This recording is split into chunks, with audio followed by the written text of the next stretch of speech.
साहब, जिस तरह आपने मोदी साहब का जिक्र किया है, अभी मैं भी न्यूज में ये देख रही थी कि मोदी साहब ने 500 और 1000 के नोट जो है वो खत्म करने का ऐलान कर दिया कि करप्शन खत्म होगी। वाकई करप्शन खत्म निकराज साहब का बड़ा फेवरेट टॉपिक है, पहले तो शुरू करवा चले ठीक है, आपके पास मैं थोड़ी सांस लेना चाह रहा था मैं नहीं, ये हम भी यहाँ पे रोते रहते हैं कि ये जो इसके पीछे आइडिया क्या है कि लोग जो दौलत छुपा के रखते हैं उसको फॉर्म जो है दौलत जो है नोट छुपा के रखने हैं ना, तो वो उसमें 1000 के और जो 5000 के अब जब कर देते हैं तो छुपाना आसान हो जाता है। हाँ। जब ये 100 रुपए के, जिस तरह हम सुनते हैं कि फलाने ने कराची में 1 अरब रुपया छुपा लिया, तो सिंध के अंदर ये बलूचिस्तान में 48 करोड़ रुपया एक सेक्रेटरी के घर से निकल आया। तो अगर 5000 का नोट नहीं होगा, 1000 का नहीं होगा ना, तो ये बेसमेंट में नहीं वो आएगा। 48 करोड़ रुपए का एक पूरा एक जहाज चाहिए होगा उसके लिए करने के लिए। तो आइडिया ये, और वैसे भी ये हमारे मुल्क में आप देखिए, अमेरिका में आज से 100 साल पहले भी यही डॉलर था, यही सेंट्स थे, ये वो आज तक चल रहा है। ग्रैंड जिसे कहा जाता है $1000 का, वो किसी ने देखा नहीं होता। वो एक सिक्का है जो शायद होता है, मैंने कभी नहीं जिंदगी में देखा। तो वो आज वैसे कई 100 सालों से ऐसे ही चल रहा है, $100 से नहीं बढ़ाया उन्होंने। तो हमारे यहाँ हम टकों कौड़ियों से चले थे। मेरी जिंदगी में मैंने बचपन में पैसे देखे हुए हैं, आने देखे हुए हैं, और हम 5000 तक पहुंच गए हैं 50 साल की मेरी जिंदगी में। मैं जरा इसको हमने तो 5000 वाले भी नोट, वो अभी आएंगे, 50000 वाला आएगा। हम आगे जाएंगे, पीछे नहीं जाएंगे। एक तो मेरा ये ख्याल है कि प्राइम मिनिस्टर इंडिया मोदी साहब जो हैं, ये बड़ा फैसला है कि एक कॉरपोरेट वर्ल्ड है, इंडिया बड़ा मुल्क है, उनकी इंडस्ट्री, उनका बिजनेस, ये बहुत बड़ा मेरा ख्याल है उन्होंने एक ब्लो मारा है उस तबके पे जो वहाँ पे एक आप कह सकते हैं उनकी गैर कानूनी इकॉनमी है, ब्लैक मनी है, करप्ट लोग हैं। जो बात आमिर कह रहे हैं बड़ी अहम है। अगर 100 रुपए होंगे, मैं रिश्वत ले रहा हूँ अगर 100 रुपए की, मैंने को लेना है 10 लाख रुपया लेना है या 50 लाख लेना है, तो मुझे घर में रखने में मसला होगा। अगर मुझे आपने अगर 5000 के नोट में देने, ये तो आराम से उठाएं, एक छोटा सा बैग बना किसी अलमारी में उसको वो कर दें। ये इसके पीछे बड़ी फिलॉसफी है जो आम लोग आम नहीं समझेगा कि इससे क्या फर्क पड़ता है। भाई बड़ा फर्क पड़ता है। 5000 के अगर 500 नोट होंगे, अगर एक 100 रुपए के, तो उसको रखना मुश्किल है। एक बात है, मोदी साहब का ये बड़ा फैसला है, we must learn from it. इसके पीछे एक बड़ी थिंकिंग खड़ी है, एक बड़ा एक उस पर कंसेप्ट खड़ा हुआ है कि करप्शन तो रुकेगी, इस पे लोग डिस्करेज होंगे, नोट या करप्शन का थोड़ा सा लेवल कम हो जाएगा। जो पहले लेता था ना 50,000, वो अब कह गए 5,000 ही दे दे, 100 वाले 5 ही दे दे यार, ये वही काफी है, ये कौन रखेगा, कैसे रखेगा, या पकड़े जाएंगे। और इसका एक और बड़ा एक इम्पैक्ट होता है इन्फ्लेशन। जब आप बड़े नोट बना देते हैं, महंगाई बढ़ जाती है, आम आदमी को नहीं समझ आएगी इस बात को कि इन्फ्लेशन का नोट से क्या तल्लुक है। बड़ा गहरा तल्लुक है। आज तक अमेरिका ने $100 से आगे कोई मार्केट नहीं किया। ब्रिटेन ने 50 पाउंड से, मेरा ख्याल है उनका ज्यादा का नोट नहीं है। इसके पीछे एक बड़ी वेल थॉट फिलॉसफी है कि इन्फ्लेशन भी काबू में रखनी है, आपने करप्शन भी काबू में रखनी है, लोगों को रिश्वत के रेट्स भी नहीं बढ़ने देने। ये जितने काम कर रहे हैं, नोट बढ़ाए गए हैं, आपने 50 से 100 किया, 100 से 500, 500 से 1000, 1000 से 5000 किया, ये करप्शन के लिए किया सारा। मोदी साहब ने जैसे बड़ा फैसला किया ना, मैं समझता हूँ it's good for India as well, उनकी इकॉनमी के लिए, उनके लोगों के लिए। एक बड़ा फैसला और करें, वाजपेयी साहब जैसे वाला रूट लें, दोबारा नवाज शरीफ के साथ एंगेज हूँ या पाकिस्तान के साथ एंगेज हूँ, जो हमारे आउटस्टैंडिंग इश्यूज हैं उनके साथ, ये रीजन नहीं तरक्की करेगा। इंडिया भी ट्रबल में रहेगा, हम भी ट्रबल में रहेंगे, अफगानिस्तान भी रहेगा।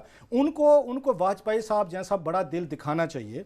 उन्हें बैठ के एक नए सिरे से जो हमारे आउटस्टैंडिंग इश्यूज हैं उनको फिक्स करना चाहिए। अगर मोदी साहब उनको चाइना के साथ फिक्स कर सकते हैं इश्यूज, इंडिया कर सकता है, पाकिस्तान के साथ भी इनके होने चाहिए, ताकि पूरा रीजन एज ए होल तरक्की करे। एक मुल्क तरक्की कर जाएगा, हमसाए आपके गरीब होंगे। हिस्ट्री ये कहती है दुनिया के जितने गरीब लोग थे वो पसमानदा थे, वो डेजर्ट के हों, माउंटेनियस, वो जितने गरीब होते जाते हैं वो सिविलाइजेशन के लिए, अमीर मुआशरों के लिए थ्रेट बनते चले जाते हैं। हमेशा से डेजर्ट से और आपके माउंटेनियस एरिया से जो हमलावर आए हैं, उन्होंने आके सिविलाइजेशन पे आके उन्होंने किया। सो बेहतर ये है कि इंडिया अकेले वो तरक्की मत करे, इश्यूज फिक्स करे, खुद भी तरक्की करे और पाकिस्तान भी करे और पूरा रीजन उस पर तरक्की करे। आप इन इश्यूज को, मेरा ये ख्याल है मोदी साहब को वाजपेयी साहब वाला रूट लेना चाहिए। ये कांस्टेंट कॉन्फ्लिक्ट इवन इंडिया के हक में भी नहीं है, हमारे भी नहीं है, रीजन में भी नहीं है। लास्टली सिर्फ ये कि ये जो नोट बड़े किए जाते हैं, हमें आइडिया दिया गया था 10,000 का भी, ये फैसिलिटेट करने के लिए जाता है करप्ट को। ये वाइटनिंग स्कीम भी दी जाती है करप्ट को फैसिलिटेट करने के लिए, सहारे देने के लिए कि जनाब ज्यादा से ज्यादा करप्शन करके माल छुपाया भी जाया जा सके और बाहर भी ले जाया जा सके। सही है, ठीक है। इसके साथ ही जिस तरह से ये बड़ा इकदाम किया गया, उम्मीद है कि पाकिस्तान भी शायद इस किस्म का कोई बड़ा फैसला सामने लिया कि ये 500 साल पहले या 400 साल पहले के उस वक्त ब्रिटेन में उस वक्त शेक्सपियर का जुमला है, उस वक्त भी अखलाकियात थी कि जो हमारा किंग है, हमारा बादशाह है, उससे पीछे जाएं अगर वो कहते हैं बादशाह जो है उसका कंडक्ट, उसकी अखलाकियात, उसका वे ऑफ लाइफ अपनी पब्लिक से बेहतर होना चाहिए, जिसको कहते हैं हाई मॉरल ग्राउंड का एक लफ्ज है जो हमारे यहाँ जिसको लोग समझते नहीं है। अगर मैं गलत हूं तो ये कोई जवाब नहीं देता कि वजीर आजम भी गलती कर सकता है, उसके पास गलती की गुंजाइश नहीं होती।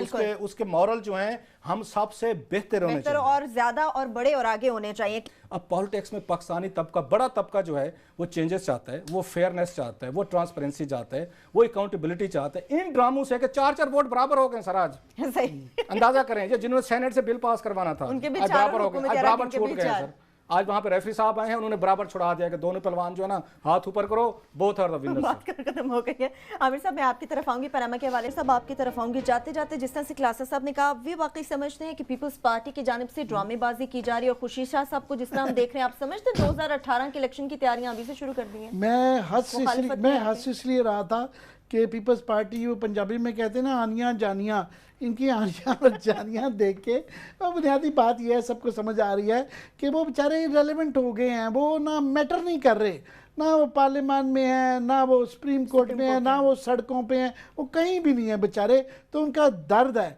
अब देखिए ना, कहने को ना ये अपनी कमेटी में तो इस बिल को पास नहीं करवा सकते, तो इन्होंने सेनेट और फिर नेशनल असेंबली से पास करवाना था, बिल बनवाना था। अब देखिए ना, सूरी तौर पे अगर ये वही बिल जो इन्होंने जो मांगते थे, सुप्रीम कोर्ट ने जो ये खुद नहीं करवा सके, इनको अता कर दिया। इनके कानून के अंदर बुनियादी बात जो कल परसों इत्तेजाज मान के गए हैं वो ये थी कि जनाब प्राइम मिनिस्टर का पहले करो, सबसे बोन ऑफ कंटेंशन ये थी। सुप्रीम कोर्ट ने कर दिया। इनको चाहिए था क्रेडिट के थैंक यू सर, हमारी आपने ये देखे नवाज शरीफ साहब ने नहीं करने दिया तो आपने कर दिया, थैंक यू। थैंक यू करना चाहिए था इनको कि ये नहीं थे खुद कर सकते। तो मैं ये सोच रहा था कि बजाय इसके कि नवाज शरीफ साहब तो समझ आता है कि उनकी पार्टी परेशान है कि ये एकदम से उन्होंने कहा है कि पहले प्राइम मिनिस्टर के खानदान का एहतसाब होगा, उनका हम इसको जल्दी करेंगे, हो सकता है हम कमीशन के बगैर ही इसका फैसला करें। उनकी तो समझ आती है वो क्यों डरे हुए हैं कि कुछ भी हो सकता है। ये क्यों डरे हुए हैं? खुर्शीद शाह साहब कह रहे हैं कि वो ये बड़ा इमरान खान बच्चा है, ये पार्लियामान के पास रहना चाहिए था ताकि अपने हाथ में रहे। मुझे लगता है कि मेरी कॉन्स्पिरेसी थ्योरी ये है कि इनको डर पड़ा हुआ है कि ये पहले अगर नवाज शरीफ की बारी आई ना तो नेक्स्ट हमारी बारी आ रही। यहाँ पे जिस तरह उन्होंने पब्लिक अकाउंटेबिलिटी को पकड़ के रखा हुआ है, नैब को जकड़ के रखा हुआ है, और 20-30 साल से पहले आप, इस दफ़ा आप, अगली दफ़ा मैं का ये निज़ाम चल रहा है, उनको ये सारा निज़ाम खतरे में लग रहा है कि ये तो गड़बड़ हो रही है, हमारे तो हाथ में नहीं, हम है ही नहीं इसका हिस्सा कि इसमें रखना डाल सकें। तो वो मैं उस पर हंस रहा था। बाकी जो है मेरा ख्याल है कि वो सारी ये साइड इश्यूज हैं, इशू घूम फिर के वहाँ आना था, जिसकी हम इस प्रोग्राम में हमेशा कहते रहे हैं कि जनाब पाकिस्तान के जैसे मुल्कों में ये इदारे रिग्ड हैं, और पार्लियामान के अंदर क्योंकि दोनों मेजर पार्टीज हैं उनके ऊपर ही इल्ज़ाम है, वो अपना हिसाब खुद नहीं कर सकते कि अल्टीमेटली सुप्रीम कोर्ट करना। सुप्रीम कोर्ट ने पूरी कोशिश की कि इनके बाद वापस भिजवाया, 7 माह से ये बिल का फैसला नहीं कर सके और ना ही हो सकेगा। तो अभी इनकी इस्तदा मान ली हुई है, अब किस बात का रोना है? मैं थोड़ा सा पार्लियामेंट के जो रो रहे हैं ना कि पार्लियामेंट की हमने वो कर दिया जी, बेतुकीरी हो गई है जनाब, इनको जरा पूछने की जरूरत है।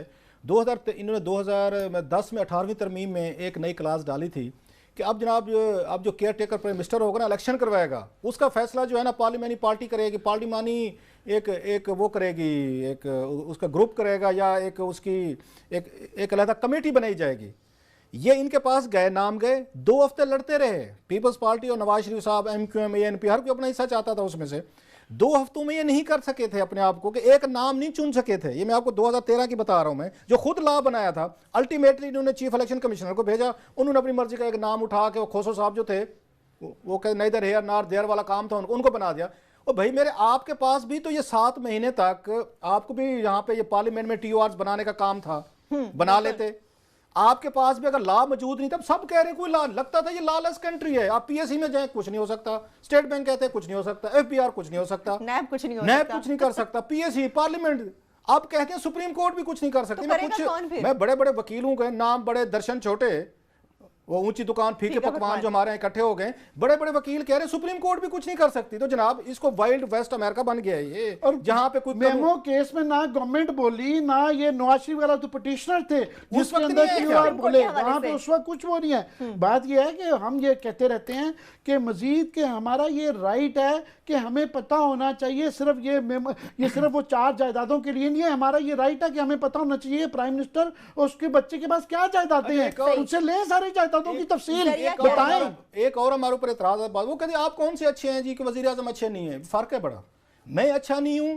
एक और चीज है, अगर मेरे मुल्क के प्राइम मिनिस्टर के अखलाकियात, आम आदमी आपकी प्राइवेट पर्सन है, he is a public office holder. मैं और बात कह रहा हूं, अगर मेरे प्राइम मिनिस्टर ऑफ पाकिस्तान का या किसी भी मुल्क के प्रेसिडेंट या प्राइम मिनिस्टर की अखलाकियात, उसकी फाइनेंशियल डीलिंग्स, उसका कंडक्ट मेरे जितना है, एक आम आदमी के लेवल का है, तो वो मसूफ तशरीफ लाएं, फिर आम आदमी के साथ बैठें। बिल्कुल ठीक है। अगर आपने रूल करना है मेरी जिंदगी को, आपने फैसले करने हैं, मेरा आपने आके टैक्स लेने हैं, मेरे आके जिंदगी को डिक्टेट करना है, मेरे आके मैंने आपकी ख्वाहिशात या पार्लियामेंट के ख्वाहिशात के मुताबिक मैंने जिंदगी गुजारनी है, तो हजूर then you must act better than me.